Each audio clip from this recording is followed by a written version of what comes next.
Hello, so today I'm going to do another one of my instant ideas videos, and I think something like this is important to have to go through these things, and it's a good exercise I think to do, to try and instantly see what ideas I can come up with. Keeps my mind fresh for this kind of thing, and it might show some people who are interested in learning collage art, or figuring out how to do it, how ways that they might want to do it, even by seeing instant ideas that might be useful for images, so it might help them with their own ideas and brainstorming.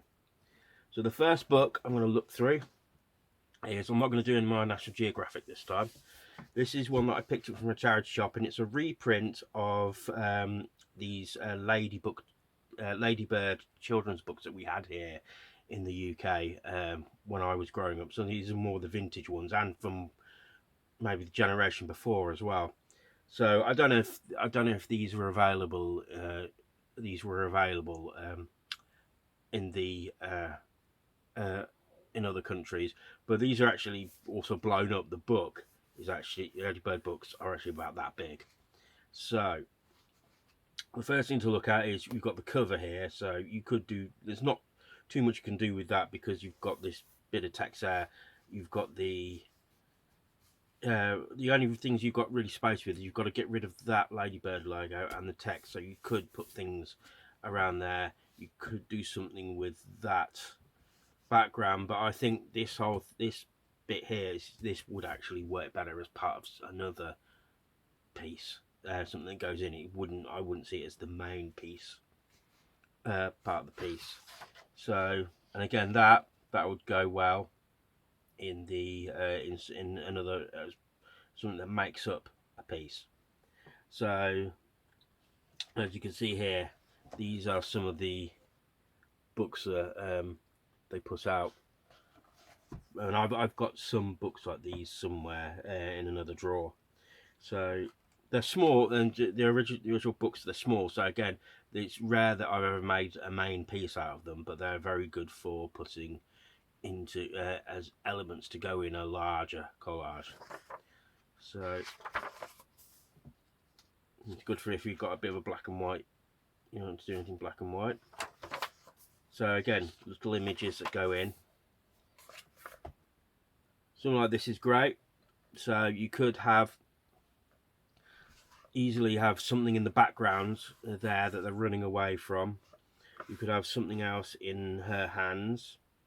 You could put things like, my instant instinct is, with one of the little obsessions I've got, is to put eyes in the flowers, and I've done something with that with a picture of a rose before. I had an eye stalk coming out of the rose and called it unnatural selection.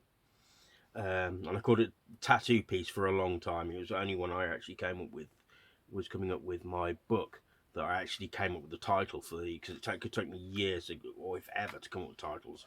I'm terrible at coming up with titles for pieces. So again, other things on the shelves, or you could extract these two away from this image and put it in something else. So you could completely remove the background and put a new background in it. You could replace this book here with something else, or some of the other books. So let's leaf through. I'm not going through each and every page.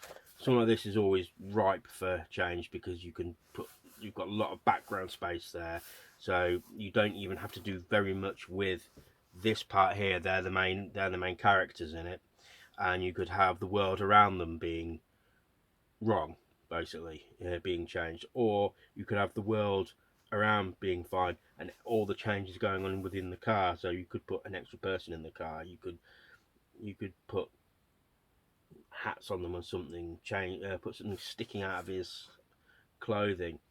You could have something else in place of a steering wheel, like the world or something.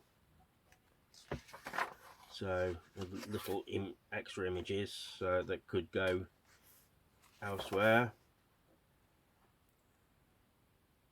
And these are good for a picture of a picnic is always good, because it's almost got it set up to have different things put in place of that, to have something else in his hand, to have something sticking out of that boot. I wouldn't do anything with him because he actually looks ridiculous enough, I think, beyond maybe putting something in his hand. And you could add extra people involved in the picnic. Here you go, see what else we've come up with here. This, yes, you could easily do something with. Again, you can. I mean, sometimes this is almost funny and sinister enough. I mean, this guy looks out of place as it is, I think. He looks as if almost as if someone's collaged him in there, but you can see actually this is as a watercolor or something. You can actually see, funnily enough, you can actually see his collar coming through the boy's head. But yeah, so you could again put things here, do something with coming out of their hands, something down around their feet. This smacks of it should have it. The obvious way my mind will go with this is this girl's enjoying herself. It's joy to put something horrific in the background. You know, you could argue if that's overdone, but it's just the way my mind goes.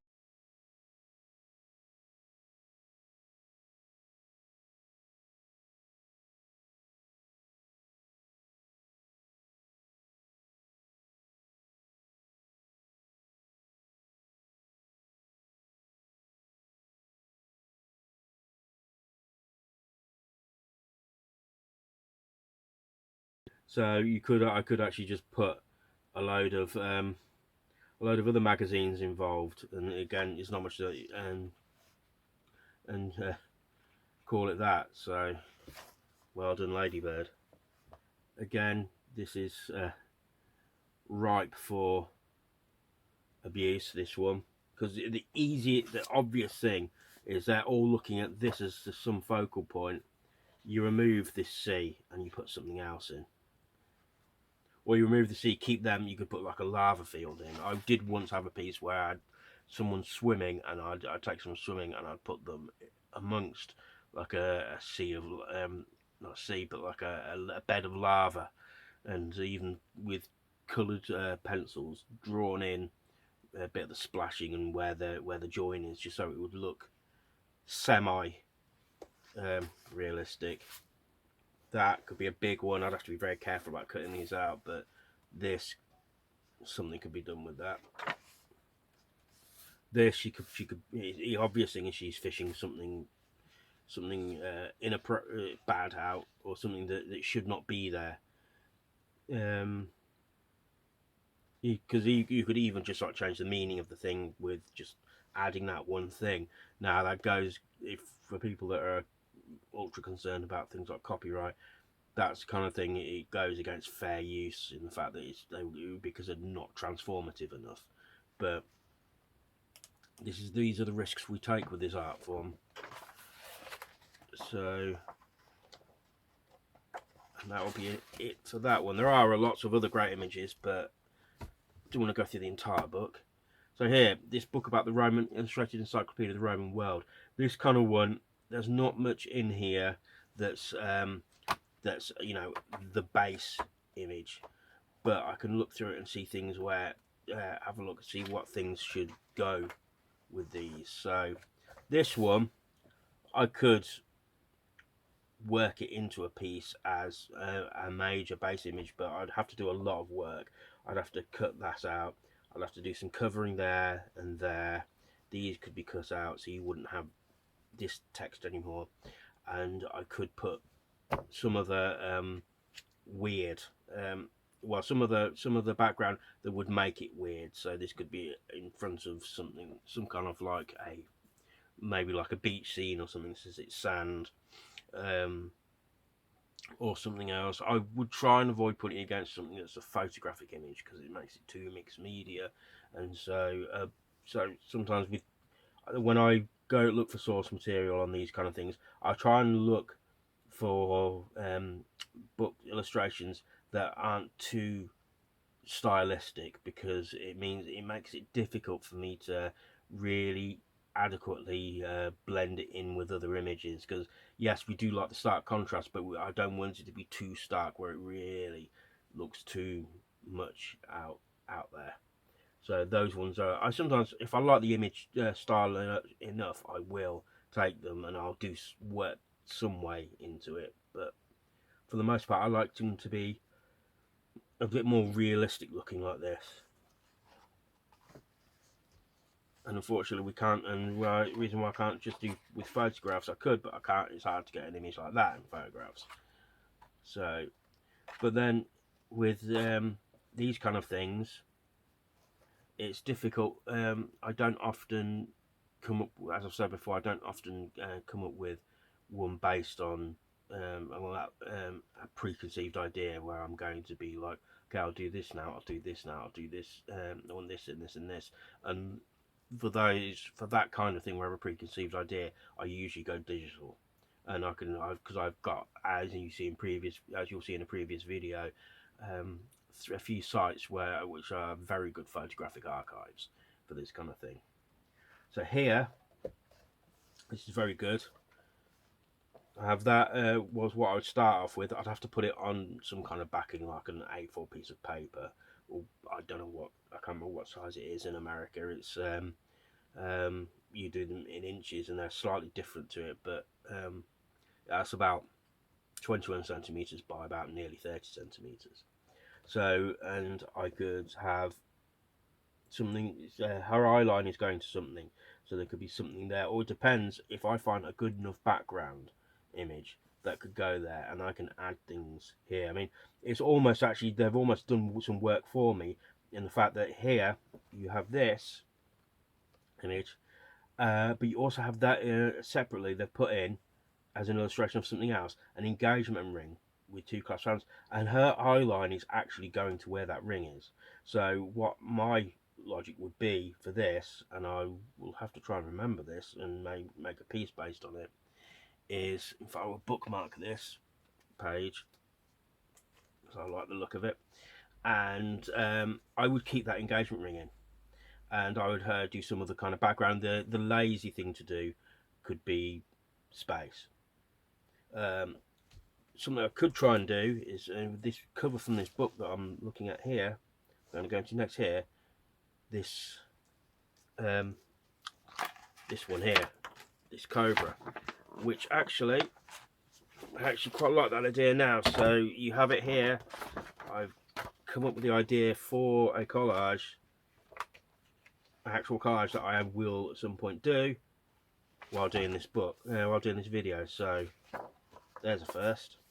So this book here is, like I said, it's mostly like extra bits and pieces. I mean, this is a good image to work with because you already have that there. Now the obvious thing, and I have to try and fight against sometimes with this bit here, an eye, because you have the whole thing of the eye looking down. So should I will now wrestle in my head with this, should I not do that, not do the obvious, or is it sometimes the obvious because, sorry, I'm just going to bookmark this one as well, because it would work. I mean, I use eyes a lot, and the reason why is it works. They're visually striking. I have a fascination with them, and in this case, it probably would work. But whether it be considered, oh, he only does eyes, but I do. Admittedly, I do a lot. You could do some things on the ground here. Some people or something down here, and the eyes looking down on them. So most of these, I mean, this is good to go with something. I'm not quite sure. Remove, replace the background or something. Have someone standing on top of the phalanx. I think it's called a phalanx. The testudo formation. So that's another one. And this last book I took the cover from, The Venomous Animals. Obviously I can't do anything with that now. I also have a very good knife. So the ant, that could be put with something. You could either remove the ant itself or be lazy and keep the leaf, change something around there. So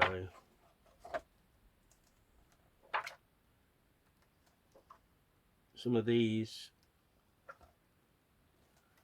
it's difficult to know what to do with. I mean, when I bought this, it would be very hard to cut the jellyfish out. You would have to, well, this stingray even, you would have to put stuff around it because it's very fine detailed. It could look horrible. The obvious thing to do is to replace the middle of the flower with maybe the earth or something.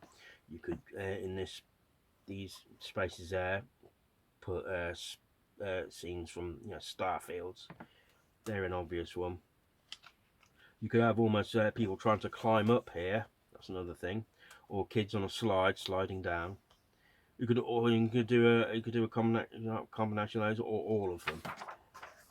These are just spitballing here. Sometimes these ideas I think of, and then they don't often pan out. Another thing is you could put something in the coils of this snake here. You could do that, but you could also, if you don't like all this brambling here, you could just cut to this point around there and have another background. Those are some of the obvious things you could do.